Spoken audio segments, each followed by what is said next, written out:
Hi guys, welcome to the channel, and today we've got an easy to use and powerful Town Hall 17 attack strategy using super dragons and loads of invisibility spells, because of course we're going to be using the Electro boots on the Royal Champion for an invisibility walk.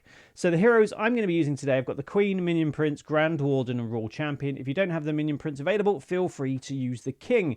Hero equipment is important of course for the Royal Champion. I'm using Electro boots and the Rocket Spear combination. I think that's the easiest one to use. For the other heroes, I've got Giant Arrow and Healer Puppet on the Queen and Eternal Tome and Rage Gem on the Grand Warden. Now again, for the Royal Champion, Haste Vial or Hog Rider Puppet with Electro boots, that should work okay. I just find the Rocket Spear combination is the easiest one to use.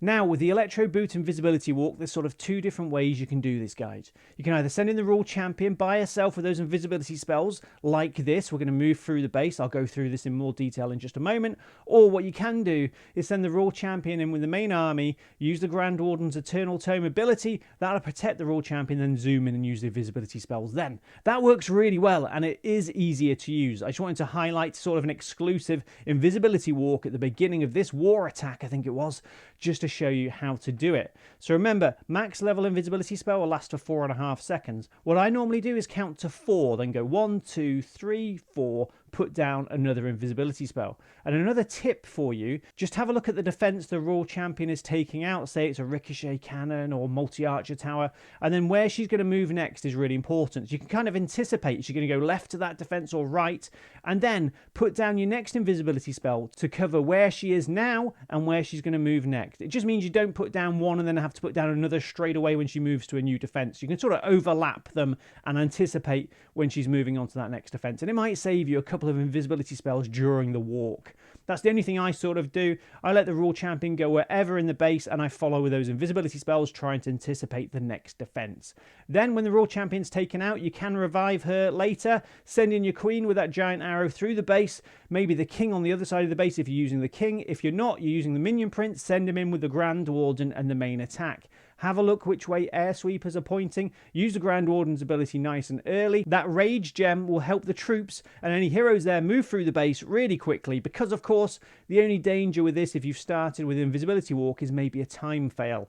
But dragons get the job done really quickly. If we're using ground troops here, it's going to be difficult. How are they going to get through the walls? Root riders are slow, so we need to use air attacks really with an invisibility walk, I think anyway. And I know a few people on the channel in the comments said, Moose, where's ground attacks? It's air all the time now. And that's a really good point. But with Electro boots, I want to show you the easiest attack strategies to use, and it has to be air attacks. Super dragons, you've only got 8, really easy to use. You can send in the Royal Champion at the beginning with this invisibility walk, or send her in with the main army. It's really, really easy to use. I'd say you need sort of Electro boots at level 15, 18 plus is ideal. Obviously level 27. I've got mine at level 27, but I've spent all of my ore.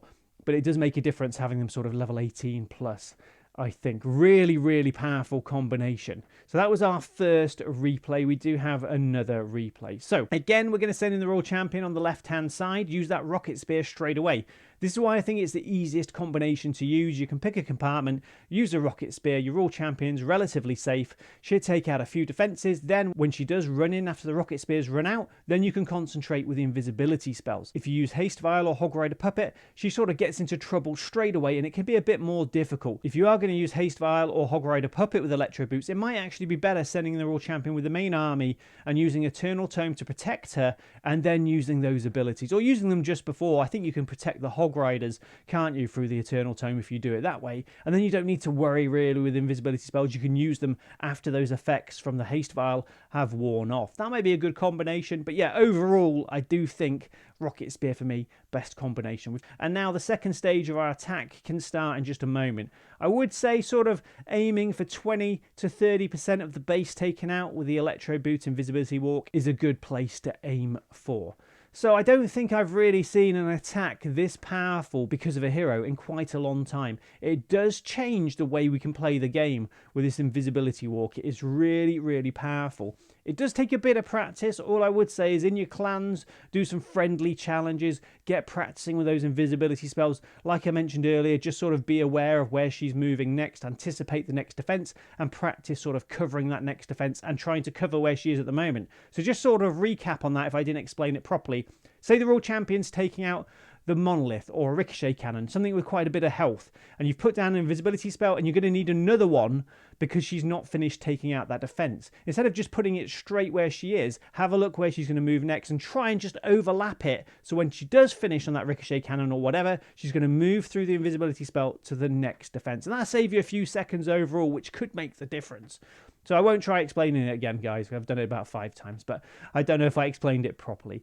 So we're going to get 3 stars again, guys. And if you are new to the channel, what I try and do is find nice, easy to use attack strategies for the casual player. And I know I've got very good hero equipment. Everything's pretty much maxed out, but I'm not a very good player. I'm not just saying that. You know, I can't really multitask, so I need these easy to use armies. That's the sort of attacks I'm going to try and bring you. And I don't think it gets too much easier than this at the moment. A nice spam air attack with Electro Boot Invisibility Walk.